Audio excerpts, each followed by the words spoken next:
আসসালামু আলাইকুম প্রিয় দর্শক, আপনাদেরকে শুভেচ্ছা সহ আমন্ত্রণ জানাচ্ছি বাংলাভিউ রাতের সংবাদে। সাথে আছি আমি আয়েশা রুনা। প্রথমে শুনুন লতিফ ট্রেভেলস সংবাদ শিরোনাম।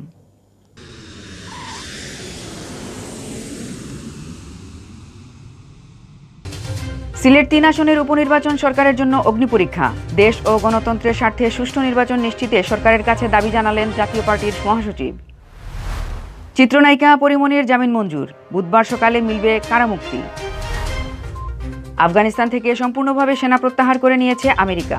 কাবুল বিমানবন্দরের দখল নিয়েছে তালেবান। দেশে ১৭ মাসে করোনা শনাক্ত রোগীর সংখ্যা ছাড়ালো ১৫ লাখ। একদিনে ৮৮ জনের মৃত্যু, আক্রান্ত শনাক্ত ৩,৩৫৭ জন। সিলেটে দীর্ঘদিন পর একদিনে আক্রান্ত শনাক্ত ১০০-র নিচে নামল। গেল ২৪ ঘন্টায় ৮ জনের মৃত্যু। সিলেটে মাসব্যাপী অনলাইন ভিত্তিক সাংস্কৃতিক প্রতিযোগিতার পুরস্কার বিতরণ। নতুন প্রজন্মকে মুক্তিযুদ্ধ ও বঙ্গবন্ধুর ইতিহাস জানার তাগিদ। করোনা মহামারীকালে ব্যতিক্রম পরিবেশে ইসকনের উদ্যোগে শ্রীকৃষ্ণের শুভ আবির্ভাব তিথি পালিত। এতক্ষণ শুনছিলেন শিরোনাম, এবার বিস্তারিত। জাতীয় পার্টির মহাসচিব ও সাবেক মন্ত্রী জিয়াউদ্দিন আহমেদ বাবলু বলেছেন, সিলেট ৩ আসনের উপনির্বাচনের দিকে চেয়ে আছে সারা দেশের মানুষ। এটা সরকারের একটি অগ্নিপরীক্ষা। এই পরীক্ষায় সরকারকে অবশ্যই উত্তীর্ণ হতে হবে, তা না হলে দেশ চরম সংকটের মধ্যে পড়বে। সেই সংকট কাটিয়ে ওঠা সরকারের পক্ষে সম্ভব হবে না। মঙ্গলবার বিকেলে সিলেট ৩ আসনের উপনির্বাচন নিয়ে নগরের মীরাবাজারস্থ একটি হোটেলে জেলা জাতীয় পার্টি আয়োজিত সংবাদ সম্মেলনে তিনি একথা বলেন। বাবলু বলেন, বর্তমানে দেশে শুধু সরকারি দল নির্বাচন করছে, আর কোনো দল নির্বাচনে আসছে না। জাতীয় পার্টি নির্বাচনে আসার কারণ হচ্ছে সরকার যাতে বারবার একই ভুল না করে। তারপরও সরকার ভুল করে যাচ্ছে। ভোট কারচুপি করতে করতে সাধারণ মানুষের কাছে ভোটের গ্রহণযোগ্যতা হারিয়ে ফেলেছে। তাই মানুষ আর ভোট দিতে আসে না। সিলেট ৩ আসনের নির্বাচনের মাধ্যমে দেশব্যাপী একটা উদাহরণ তৈরি হোক, যাতে মানুষ ভোট দিতে উদ্বুদ্ধ হয়। দীর্ঘদিনের ভোট কারচুপির ধারাবাহিকতা বন্ধ করে জনগণের সেই ধারণা পাল্টানোর সুযোগ রয়েছে এই নির্বাচনে।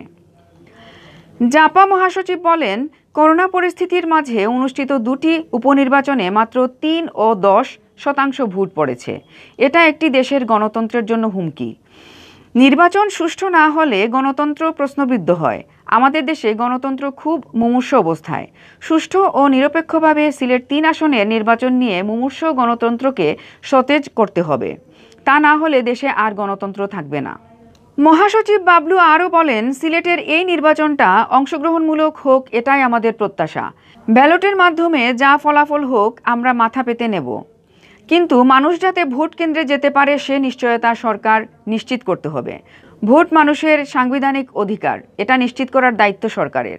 জিয়াউদ্দিন বাবলু বলেন, সিলেটে একটি অবাধ, নিরপেক্ষ ও সুষ্ঠু নির্বাচন দেওয়ার জন্য আমরা নির্বাচন কমিশনকে অনুরোধ করেছি। সিইসি আমাদের আশ্বস্ত করেছেন ভোট সুষ্ঠু হবে। একই সাথে আমরা সিলেটের রিটার্নিং কর্মকর্তার সাথে দেখা করে তাকেও একই অনুরোধ করেছি। তিনিও আমাদের আশ্বস্ত করেছেন। তারপরও আমরা শঙ্কিত, কারণ মাঠের অবস্থা কী সেটা নতুন করে বলার নেই।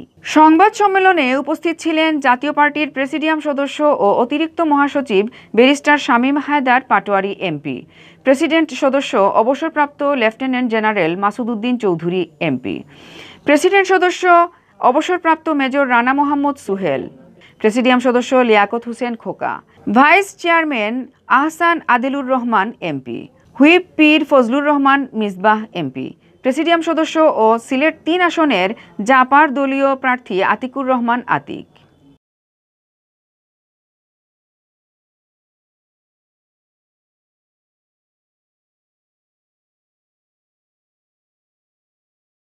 মাদক মামলায় গ্রেপ্তার চিত্রনায়িকা শামসুন্নাহার স্মৃতি ওরফে পরিমণি জামিন পেয়েছেন। মঙ্গলবার ঢাকা মহানগর দায়রা জজ KM ইমরুল কায়েসের আদালতে শুনানি শেষে তার জামিন আবেদন মঞ্জুর করেন। এর আগে CMM আদালতের জামিন নামঞ্জুর আদেশের বিরুদ্ধে ২২ আগস্ট ওই আদালতে জামিন আবেদন দাখিল করা হলে একই আদালত ১৩ সেপ্টেম্বর দিন ধার্য করেন। ২১ দিন বিলম্বে ১৩ সেপ্টেম্বর জামিন শুনানির তারিখ ধার্য হওয়ায় গেল ২৬ আগস্ট হাইকোর্ট বিচারক KM ইমরুল কায়েসকে ২ দিনের মধ্যে কেন জামিন শুনানির নির্দেশ দেওয়া হবে না, এই মর্মে ১ সেপ্টেম্বরের মধ্যে কারণ দর্শানোর রুল জারি করেন। দায়রা আদালত বিলম্বে তারিখ ধার্যকে চ্যালেঞ্জ করে হাইকোর্টে একটি আবেদনের শুনানি শেষে বিচারপতি মোস্তফা জামান ইসলাম এবং বিচারপতি KM জাহিদ সারোয়ার কাজলের বেঞ্চ ওই আদেশ প্রদান করেন। ওই আদালতের অতিরিক্ত পাবলিক প্রসিকিউটর তাপস কুমার পাল জানান, গেল 29 আগস্ট হাইকোর্টের ওই আদেশ পাওয়ার পর মহানগর দায়রা জজ ইমরুল কায়েস 31 আগস্ট পরিমনির জামিন শুনানির তারিখ পুনর্নির্ধারণ করেন। গত 19 আগস্ট পরিমনির জামিনের আবেদন নামঞ্জুর করে তৃতীয় দফা একদিনের রিমান্ড মঞ্জুর করে CMM আদালত। এরপর 21 আগস্ট ওই একদিনের রিমান্ড শেষে পরিমনিকে আদালতে হাজির করা হয়। ওই দিন শুনানি শেষে তদন্তকারী কর্মকর্তা CIDর পুলিশ পরিদর্শক কাজী গোলাম মোস্তফার আবেদন অনুযায়ী তাকে কারাগারে পাঠানোর আদেশ দেন আদালত। এর আগে গত 5 আগস্ট পরিমনি ও রাজ এবং তাদের ম্যানেজারদের মাদক মামলায় 4 দিন করে ও গত 10 আগস্ট দ্বিতীয় দফায় 2 দিন করে রিমান্ডে পাঠান আদালত। গত 4 আগস্ট বিকাল 4টার পর বনানীর বাসায় অভিযান চালিয়ে পরিমনিকে গ্রেফতার করে র্যাব। এ সময় তার বাসা থেকে বিদেশি মদ, আইস, LSD এবং একটি পাইপ জব্দ করা হয়। এই ঘটনায় র্যাব 1-এর কর্মকর্তা মোহাম্মদ মজিবুর রহমান মাদক আইনে একটি মামলা করেন। পরিমনির মামলায় বলা হয়, পরিমনি এসব মাদকদ্রব্য কবির নামের এক ব্যক্তির মাধ্যমে সংগ্রহ করে বাসায় রাখতেন। মামলায় কবিরের পূর্ণাঙ্গ নাম ঠিকানা উল্লেখ নেই। একই মামলায় আবার র্যাব দাবি করেছে, চিত্রনায়িকা পরিমনিকে জিজ্ঞাসাবাদ করে জানা যায় তিনি প্রযোজক নজরুল ইসলাম রাজের কাছ থেকে মাদক সংগ্রহ করতেন। মাদকদ্রব্য নিয়ন্ত্রণ আইনের যে ধারায় পরিমনির বিরুদ্ধে অভিযোগ আনা হয়েছে তা রাষ্ট্রপক্ষ প্রমাণ করতে পারলে তার সর্বোচ্চ 5 বছর কারাদণ্ড হতে পারে। আফগানিস্তান থেকে সম্পূর্ণভাবে সেনা প্রত্যাহার করে নিয়েছে আমেরিকা। এর মধ্যে দিয়ে দীর্ঘ 20 বছর পর বিদেশি সেনাদের হাত থেকে মুক্ত হলো আফগানিস্তান। সোমবার গভীর রাতে যুক্তরাষ্ট্রের শেষ ফ্লাইট কাবুল ছাড়ার পর আফগানিস্তানকে স্বাধীন রাষ্ট্র হিসেবে ঘোষণা দিয়েছে তালেবান। সোমবার গভীর রাতে আমেরিকা বাহিনী কাবুল বিমানবন্দর ছাড়তেই তা পুরোপুরি দখলে চলে যায় তালেবানের হাতে। এরপর আমেরিকা বাহিনীর মতোই পোশাক, হাতে অত্যাধুনিক বন্দুক, হেলমেট, নাইট ভিশন ক্যামেরা, একেবারে সেনা কায়দায় তল্লাশি চালাতে কাবুল বিমানবন্দরে ঢুকে পড়ে তালেবান যোদ্ধারা। এদিকে মঙ্গলবার বার্তা সংস্থা APর এক প্রতিবেদনে বলা হয়েছে, মার্কিন সামরিক বাহিনী চূড়ান্তভাবে আফগান ভূখণ্ড ছাড়লেও কাবুলে প্রায় 200 মার্কিন নাগরিককে ফেলে রেখে গেছে যুক্তরাষ্ট্র। একই সঙ্গে দেশ ছাড়তে ইচ্ছুক হাজার হাজার আফগান নাগরিককেও ফেলে রেখে গেছে দেশটি। কাবুল ছাড়ার জন্য তাদের এখন তালেবানের অনুমতির ওপর নির্ভর করতে হবে। মার্কিন পররাষ্ট্রমন্ত্রী অ্যান্টনি ব্লিংকেন জানিয়েছেন, যুক্তরাষ্ট্র চূড়ান্তভাবে আফগানিস্তান ছাড়লেও দেশটিতে থাকা মার্কিন নাগরিক ও আফগানদের বের করে আনতে চেষ্টা চালিয়ে যাবে ওয়াশিংটন। এছাড়া কাবুল বিমানবন্দর ফের চালু হলে বিমানের মাধ্যমে বা স্থলপথে তাদের বের করে আনতে যুক্তরাষ্ট্র প্রতিবেশীদের সঙ্গে কাজ করবে বলেও জানিয়েছেন তিনি। মার্কিন পররাষ্ট্রমন্ত্রী জানিয়েছেন, কাবুলের মার্কিন কূটনৈতিক মিশন স্থগিত করে দোহায় নিয়ে যাওয়া হলেও আমেরিকান নাগরিক এবং যে আফগানদের যুক্তরাষ্ট্রের পাসপোর্ট রয়েছে তারা চাইলে তাদের আফগানিস্তান ছাড়তে সহায়তা করা হবে। এদিকে মার্কিন প্রতিরক্ষা বিভাগের সদর দপ্তর পেন্টাগন বলেছে, গত 15 আগস্টের পর থেকে শেষ দিন পর্যন্ত তারা উদ্ধার করেছে 1,23,000-এর বেশি নাগরিককে। দেশে গেল 24 ঘন্টায় করোনা আক্রান্ত হয়ে প্রাণ হারিয়েছেন আরও 88 জন। এ নিয়ে ভাইরাসটিতে মৃত্যুর সংখ্যা দাঁড়ালো 26,195 জনে। এদিকে প্রথম করোনা রোগী শনাক্তের 17.5 মাস পর দেশে মোট শনাক্ত রোগীর সংখ্যা 15 লাখ ছাড়ালো। গেল 24 ঘন্টায় করোনা শনাক্ত হয়েছে আরও 3,357 জনের। এ নিয়ে মোট শনাক্ত হলেন 15,618 জন। বিপরীতে করোনা থেকে সুস্থ হয়েছেন 14,25,985 জন। মঙ্গলবার বিকালে স্বাস্থ্য অধিদপ্তরের অতিরিক্ত মহাপরিচালক ডাক্তার নাসিমা সুলতানা স্বাক্ষরিত বিজ্ঞপ্তিতে জানানো হয়, গেল 24 ঘন্টায় 28,097টি নমুনা পরীক্ষা করা হয়। এতে শনাক্ত হন 3,357 জন, যাতে দৈনিক শনাক্তের হার কমে 11.95% হয়েছে। আর এ পর্যন্ত শনাক্তের মোট গড় হার 16.81%। স্বাস্থ্য অধিদপ্তরের তথ্য অনুযায়ী গত একদিনে যারা মারা গেছেন তাদের মধ্যে পুরুষ 44 জন ও নারী 42 জন। অন্যদিকে করোনা থেকে গত একদিনে সুস্থ হয়েছেন 4,102 জন। মোট সুস্থ হয়েছেন 14,25,985 জন। 2020 সালের 8 মার্চ দেশে প্রথম করোনা রোগী শনাক্ত হয়। এর 10 দিন পর 18 মার্চ প্রথম মৃত্যুর খবর আসে। কয়েক মাস সংক্রমণ ও মৃত্যুর হার ঊর্ধ্বগতিতে থাকার পর অনেকটা নিয়ন্ত্রণে চলে আসে। চলতি বছরের শুরুতে করোনা ভাইরাসের প্রকোপ অনেকটা নিয়ন্ত্রণে ছিল। তখন শনাক্তের হারও 5% নিচে নেমেছিল। তবে গত মার্চ মাস থেকে মৃত্যু ও শনাক্ত আবার বাড়তে থাকে। জুলাই মাস জুড়ে পরিস্থিতি বেশি মারাত্মক পর্যায়ে থাকলেও গত কয়েকদিন ধরে পর্যায়ক্রমে কমছে মৃত্যু ও শনাক্তের হার। এদিকে সিলেট বিভাগে করোনা ভাইরাসে আক্রান্ত হয়ে গেল 24 ঘন্টায় 8 জনের মৃত্যু হয়েছে। একই সময়ে 80 জনের শরীরে শনাক্ত হয়েছে ভাইরাসটি। দীর্ঘদিন পর সিলেটে নমুনা পরীক্ষায় আক্রান্ত শনাক্ত 100-র নিচে নামল। মঙ্গলবার স্বাস্থ্য অধিদপ্তরের সিলেট বিভাগীয় কার্যালয় সূত্র তথ্যটি নিশ্চিত করেছে। স্বাস্থ্য বিভাগ জানায়, সোমবার সকাল 8টা থেকে মঙ্গলবার সকাল 8টা পর্যন্ত সিলেট বিভাগে করোনায় মারা যাওয়া 8 জনের মধ্যে 7 জন সিলেট জেলার বাসিন্দা। আর Sylhet MAG Osmani medical college হাসপাতালে চিকিৎসাধীন আরও 1 জন মারা গেছেন। এই 8 জন নিয়ে বিভাগে করোনায় আক্রান্ত হয়ে মারা গেলেন 1067 জন। এর মধ্যে সিলেট জেলায় 780 জন, সুনামগঞ্জে 72 জন, হবিগঞ্জে 46 জন এবং মৌলভীবাজার জেলায় 72 জন মারা গেছেন। এছাড়াও উসমানী মেডিকেল কলেজ হাসপাতালে চিকিৎসাধীন অবস্থায় মারা গেছেন 97 জন। স্বাস্থ্য বিভাগ আরও জানায়, গেল 24 ঘন্টায় সিলেট বিভাগে 900টি নমুনা পরীক্ষা করা হয়। এর মধ্যে 80 জনের শরীরে ধরা পড়ে করোনা ভাইরাস। এই 80 জনের মধ্যে 43 জন সিলেট জেলার বাসিন্দা। বাকিদের মধ্যে সুনামগঞ্জের 4 জন, হবিগঞ্জের 12 জন ও মৌলভীবাজার জেলার 18 জন। এছাড়াও উসমানী মেডিকেল কলেজ হাসপাতালে চিকিৎসাধীন আরও 3 জনের শরীরে ধরা পড়ে মহামারী করোনা। এই 80 জনকে নিয়ে বিভাগে করোনা ভাইরাসে আক্রান্তের সংখ্যা 52,894 জনে দাঁড়িয়েছে।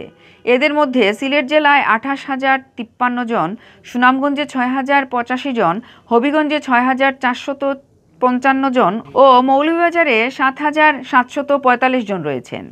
এছাড়াও এ পর্যন্ত উসমানী মেডিকেল কলেজ হাসপাতালে চিকিৎসাধীন অবস্থায় 4,556 জনের শরীরে ধরা পড়ে করোনা। সিলেট বিভাগের বিভিন্ন হাসপাতালে এই মুহূর্তে ভর্তি আছেন 342 জন করোনা রোগী। এর মধ্যে সিলেটে 269 জন, সুনামগঞ্জে 33 জন, হবিগঞ্জে 19 জন ও মৌলভীবাজারে 21 জন। সিলেটের বিভাগীয় কমিশনার মোহাম্মদ খলিলুর রহমান বলেছেন, হাজার বছরের শ্রেষ্ঠ বাঙালি জাতির পিতা বঙ্গবন্ধু শেখ মুজিবুর রহমানের জন্যই স্বাধীন দেশের নাগরিক হিসেবে আমরা আজ আমাদের অনুভূতি প্রকাশ করতে পারছি। নতুন প্রজন্মকে বঙ্গবন্ধু মুক্তিযুদ্ধ স্বাধীনতা সম্পর্কে সামগ্রিক ধারণা প্রদান করতে হবে, তাদেরকে বিকশিত করতে হবে মুক্তিযুদ্ধের চেতনায়।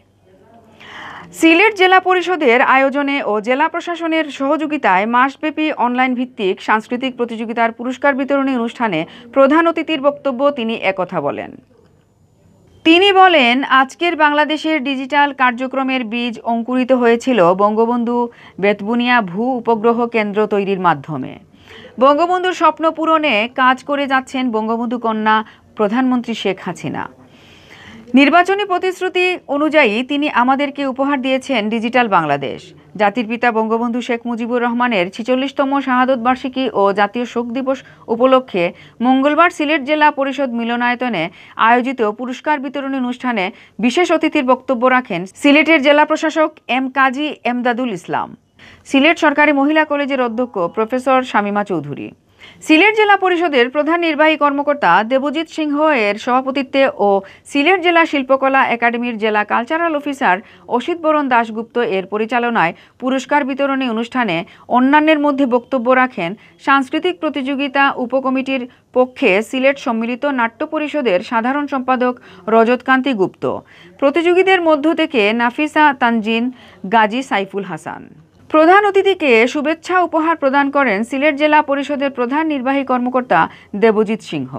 অনুষ্ঠান শেষে প্রতিযোগিতায় বিজয়ীদের মধ্যে পুরস্কার বিতরণ করা হয় এবং সিলেট জেলা পরিষদের চেয়ারম্যান অ্যাডভোকেট লুৎফুর রহমান সহ বিশ্ববাসীর সুস্থতা কামনা করে বিশেষ দোয়া পরিচালনা করেন সিলেট কালেক্টরের জামে মসজিদের পেশ ইমাম হাফেজ মাওলানা মোহাম্মদ শাহ আলম। সিলেটের বিভাগীয় কমিশনার মোহাম্মদ খলিলুর রহমান আরও বলেন, বঙ্গবন্ধুর একদিকে সাংস্কৃতিক কর্মকাণ্ডের বিকাশে করেছেন শিল্পকলা একাডেমি, অন্যদিকে ইসলামিক ফাউন্ডেশনের প্রতিষ্ঠার মাধ্যমে ইসলামের প্রতি তার দরদ ফুটে উঠেছে। অনলাইন প্ল্যাটফর্মে আয়োজিত এ প্রতিযোগিতা ৬৭৫ জন প্রতিযোগী অংশগ্রহণ করে। ৪টি বিভাগে আয়োজিত প্রতিযোগিতার বিভিন্ন বিষয়ের মধ্যে ছিল চিত্রাঙ্কন প্রতিযোগিতা, কবিতা আবৃত্তি প্রতিযোগিতা, সঙ্গীত প্রতিযোগিতা, বঙ্গবন্ধুর অসমাপ্ত আত্মজীবনী থেকে পাঠ প্রতিযোগিতা। করোনা মহামারীকালে ব্যতিক্রমী পরিবেশে পালিত হল শ্রীকৃষ্ণের শুভ আবির্ভাব তিথি। এ উপলক্ষে সোমবার আন্তর্জাতিক কৃষ্ণভাবনামৃত সংঘ ইসকন সিলেট যুগলটিলায় সামাজিক দূরত্ব ও স্বাস্থ্যবিধি মেনে নানা কর্মসূচি পালন করে। জন্মাষ্টমীর অনুষ্ঠানের মধ্যে ছিল নির্জলা উপবাস, কীর্তন মেলা, শ্রীমৎ ভক্তি অদ্বৈত নবদ্বীপ স্বামী মহারাজ ও শ্রীপাদ ভগবত করুণাদাস ব্রহ্মচারীর পরিবেশনায় বিকাল ৪টায় অনুষ্ঠিত হয় কৃষ্ণলীলামৃত। সোমবার বিকাল ৫টায় শ্রীল প্রভুপাদ কথামৃত, সন্ধ্যা ৬টায় কীর্তন মেলা, সন্ধ্যা ৭টায় শ্রীকৃষ্ণের মহা অভিষেক ও রাতে অনুকল্প মহাপ্রসাদ বিতরণ করা হয়েছে। মহামারীকালে দিনব্যাপী এসব নানা আয়োজনে ভক্তদের ভিড় ছিল লক্ষণীয়। এতে ইসকন নেতৃবৃন্দ ছাড়াও বিভিন্ন পেশার অতিথিরা উপস্থিত ছিলেন। মঙ্গলবারের কর্মসূচির মধ্যে ছিল বেশ পূজা, নন্দোৎসব ও শ্রীল প্রভুপাদের আবির্ভাব তিথি বিষয়ে নানা আয়োজন।